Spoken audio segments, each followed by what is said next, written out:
கடந்த 27/3/2025 அன்று இந்த மாமன்றத்தில் ஒரு தீர்மானத்தை நாம் நிறைவேற்றினோம். இந்திய திருநாட்டின் மத நல்லிணக்கத்திற்கும் சிறுபான்மையின இஸ்லாமிய சமுதாய மக்களுக்கும் கடுமையான பாதிப்புகளை ஏற்படுத்தும் வகையில் 1995 ஆண்டின் வக்ஃப் சட்டத்தினை திருத்துவதற்கு மக்களவையில் அறிமுகம் செய்துள்ள வக்ஃப் சட்ட திருத்த முன்வரவினை முழுமையாக திரும்பப் பெற வேண்டும் என்ற தீர்மானம் பாஜக நீங்களாக அனைத்து கட்சிகளாலும் ஒருமனதாக ஏற்றுக்கொண்டு நிறைவேற்றப்பட்டது. இந்தியாவில் இருக்கும் பெரும்பாலான அரசியல் கட்சிகளால் இந்த வக்ஃப் சட்ட திருத்தம் எதிர்க்கப்பட்டது.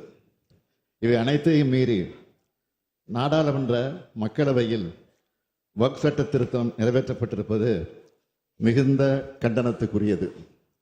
வக்ஃப் சட்ட திருத்த மசோதாவுக்கு எதிராக 232 நாடாளுமன்ற உறுப்பினர்கள் வாக்களித்துள்ளார்கள்.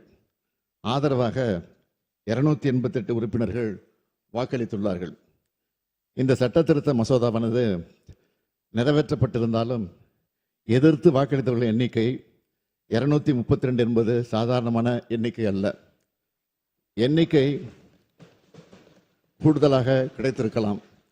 ஆனால் இந்த சட்ட திருத்தம் எதிர்க்கப்பட வேண்டியது மட்டுமல்ல, முழுமையாக திரும்பப் பெற வேண்டியது என்பதுதான் நம் கருத்து.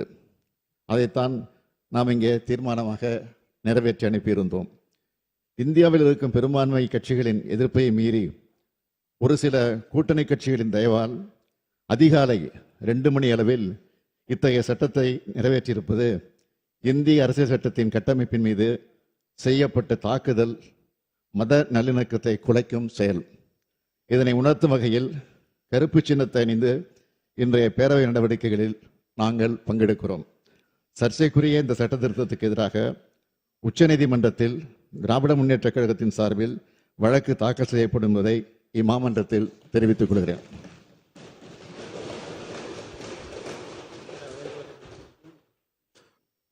வேல்முருகன் ரொம்ப சுருக்கமா. மாண்புமிகு முதலமைச்சர் அவர்கள். வக்ஃப் வாரியத்தின் தன்னாட்சி அழித்து சிறுபான்மை இஸ்லாமிய மக்களுக்கு அச்சுறுத்தல் ஏற்படுத்தும் ஒன்றிய அரசின் சட்டத்துக்கு எதிராக தமிழ்நாடு போராடும் போராடும் போராடும், அதில் வெற்றியும் பெறும். அரசியலமைப்பு சட்டத்தின் மீதான தாக்குதலை சட்டபூர்வமாக தடுப்போம் என்று இந்த மாமன்றத்தில் உறுதி அளிக்கிறேன். மாண்புமிகு வேல்முருகன். மாண்புமிகு பேரவைத் தலைவர் அவர்களே, 1995 ஆண்டு வகுப்பு திருத்த சட்டத்தை இன்றைக்கு இந்திய நாட்டை ஆண்டு கொண்டிருக்கின்ற ஒன்றிய பாரதிய ஜனதா அரசு திருத்தம் செய்ததன் மூலமாக இந்தியாவில் வாழ்கின்ற கோடிக்கணக்கான இஸ்லாமியர்கள் மற்றும் கிறிஸ்தவர்களின் சுதந்திர உரிமையில் கை வைத்திருக்கிறது. இதை ஒரு காலம் ஏற்றுக்கொள்ள முடியாது, இது நடந்துவிடும் என்கிற ஐயத்தின் அடிப்படையில் தான் மாண்புமிகு தமிழக முதலமைச்சர் அவர்கள் இந்தியாவில் இருக்கின்ற ஏனைய மாநிலங்களில் இப்படி ஒரு சட்டமன்றத்தில் தீர்மானம் நிறைவேற்றுவதற்கு முன்பாக நம்முடைய தமிழர் நிலத்தில் தமிழ்நாடு சட்டப்பேரவையில் மாண்புமிகு தமிழக முதலமைச்சர் அவர்களால் இந்த சட்டம் நிறுத்தி வைக்கப்பட வேண்டும் அல்லது திரும்ப பெற வேண்டும் என்கிற அடிப்படையில் தமிழ்நாட்டில் வாழ்கின்ற 7 கோடி மக்களின் ஏகோபித்திய ஆதரவை பெற்றிருக்கிற நம்முடைய அரசு இதற்கான தீர்மானத்தை தமிழக சட்டப்பேரவையில் மாண்புமிகு முதலமைச்சர் அவர்களால் முன்மொழிந்து வாசிக்களிக்கப்பட்டது. ஒரு மக்களால் தேர்ந்தெடுக்கப்பட்ட ஒன்றிய அரசு மாநில மக்களின் உரிமைகளையும் அவருடைய கருத்துகளையும் அறிந்திராமல் ஒரு தந்தோன்றித்தனமாக தனக்கு அதிகாரம் இருக்கிறது என்பதற்காக 232 நாடாளுமன்ற உறுப்பினர்களின் ஆதரவோடு அதிகாலை 2 மணி அளவில் ஒரு சட்டத்தை நிறைவேற்றி இந்தியாவில் வாழ்கின்ற 32 கோடி இஸ்லாமிய மக்களின் இன்றைக்கு வாழ்வுரிமையை பறித்திருக்கிறது. சுதந்திர இந்தியாவின் விடுதலைக்கு எண்ணற்ற எமது இஸ்லாமிய உறவுகள் தங்கள் கோடிக்கணக்கான சொத்துக்களை இந்த நாட்டிற்கு தந்திருக்கிறார்கள். இந்த தேசத்தின் கொடி வடிவமைக்கப்பட்ட போது அதில் எமது இஸ்லாமிய தாய்மார்களின் பங்களிப்பு இருக்கிறது.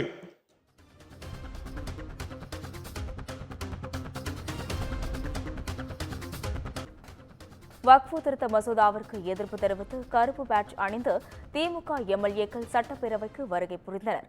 நள்ளிரவில் வக்ஃப் மசோதாவை நிறைவேற்றியிருப்பது இந்திய அரசியல் அமைப்பின் மீதான தாக்குதல் என முதலமைச்சர் மு.க. ஸ்டாலின் அவர்கள் தெரிவித்துள்ளார். உச்சநீதிமன்றத்தில் வழக்கு தொடர்வோம் எனவும் தொடர்ந்து அவர் குறிப்பிட்டுள்ளார்.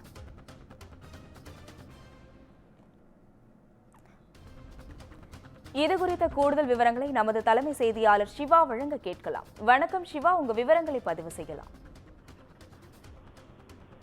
வக்ஃபு திருத்த மசோதாவிற்கு எதிர்ப்பு தெரிவித்து தமிழ்நாடு சட்டப்பேரவையில திமுக சட்டமன்ற உறுப்பினர்கள் கருப்பு பட்டை அணிந்து தன்னுடைய எதிர்ப்பினை தெரிவித்திருக்கிற நிலையில இந்த விவகாரம் தொடர்பாக ஏற்கனவே தமிழ்நாடு அரசினுடைய நிலைப்பாடு என்ன என்பதற்காக தமிழ்நாடு முதலமைச்சர் மு.க.ஸ்டாலின் பிரதமர் நரேந்திர மோடிக்கு ஒரு கடிதத்தை எழுதியிருந்தார். குறிப்பாக இஸ்லாமியனுடைய உணர்வுகளை இந்த வக்ஃபு திருத்த மசோதா அவருடைய புனிதத்துவத்தை இருக்கிறது, அவருடைய உரிமையை பறிக்கிறது என்பன போன்ற பல்வேறு விஷயங்களை பதிவு செய்து தமிழக அரசுடைய எதிர்ப்பினை தெரிவித்திருந்தார்.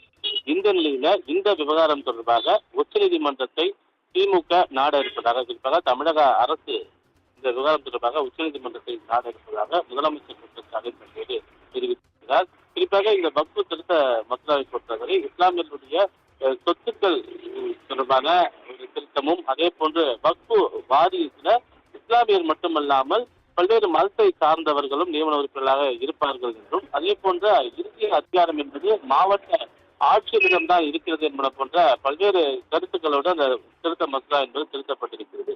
இது தொடர்பான விவாதங்கள் என்பது நேற்று தொடங்கி தொடர்ந்து நடைபெற்று வரக்கூடிய நிலையில நாடாளுமன்றத்தில் தமிழக அரசின் நிலைப்பாடு என்ன என்பதற்காக ஏற்கனவே பிரதமர் நரேந்திர மோடி கடிதம் மூலமாக முதலமைச்சர் தெரிவித்திருந்தார். இந்த நிலையில்தான் இன்றைய தினம் இந்த விவகாரத்தில் உச்சநீதிமன்றத்தை நாடப்போகிறோம் என்று முதலமைச்சர் மு.க.ஸ்டாலின் தெரிவித்திருப்பது இப்போதைய ஒரு அண்மை செய்தியாக பார்க்கப்படுகிறது.